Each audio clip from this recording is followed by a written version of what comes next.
Sí se puede. Welcome to the West Wing Week, your guide to everything that's happening at 1600 Pennsylvania Avenue. This week, the White House hosted forward-thinking union and business leaders for a Workers' Voice Summit, and local school kids to harvest vegetables in the White House garden. And the United States and 11 other Asia-Pacific countries announced they'd reached a trade agreement more than 5 years in the making. Good jobs here at home. That's October 2nd to October 8th, or start the convo. On Friday, the president got a briefing from FEMA Administrator Craig Fugate on preparations underway as Hurricane Joaquin lurked just offshore.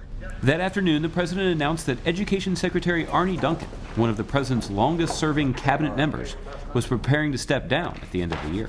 Arne bleeds this stuff.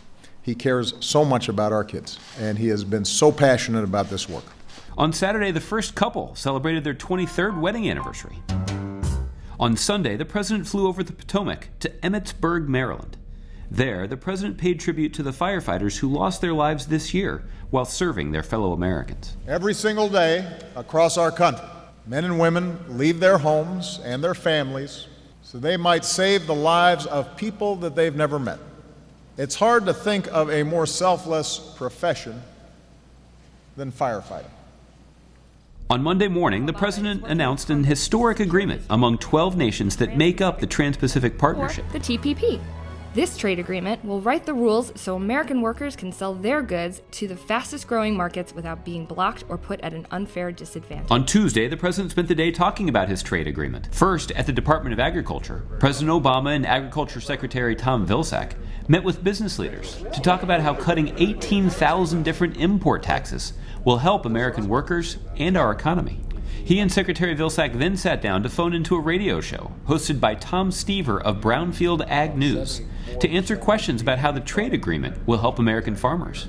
The president then sat down for two interviews, one with Kai Ryssdal of Marketplace, and the second with Steve Kroft of CBS's 60 Minutes. We will continue to see insourcing of jobs moving here, moving back.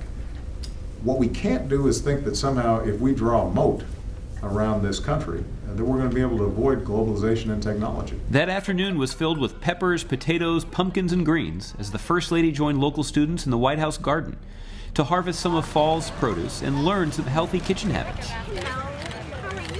On Wednesday afternoon, the president participated in the Workers' Voice Summit to energize a new generation of Americans to recognize the power of their voice at work.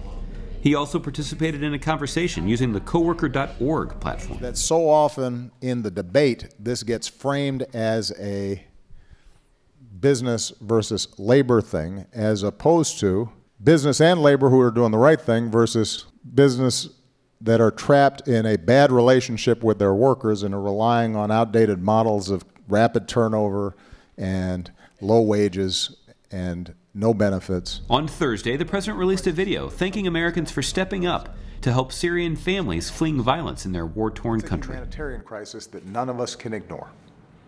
We've all seen the heart-wrenching images of families forced to flee their homes through no fault of their own. Those children are just like our children. It's no surprise that in just a few short days, Americans have stepped up in incredible ways. Congregations in small-town communities are opening their arms and homes to those in need. We have always been a people who ask what we can do, and that's why the United States of America will always be a beacon of hope to all who need it. On Thursday evening, the president spoke at the Congressional Hispanic Caucus Institute's 38th Anniversary Awards Gala to celebrate the achievements of the Latino community in the United States.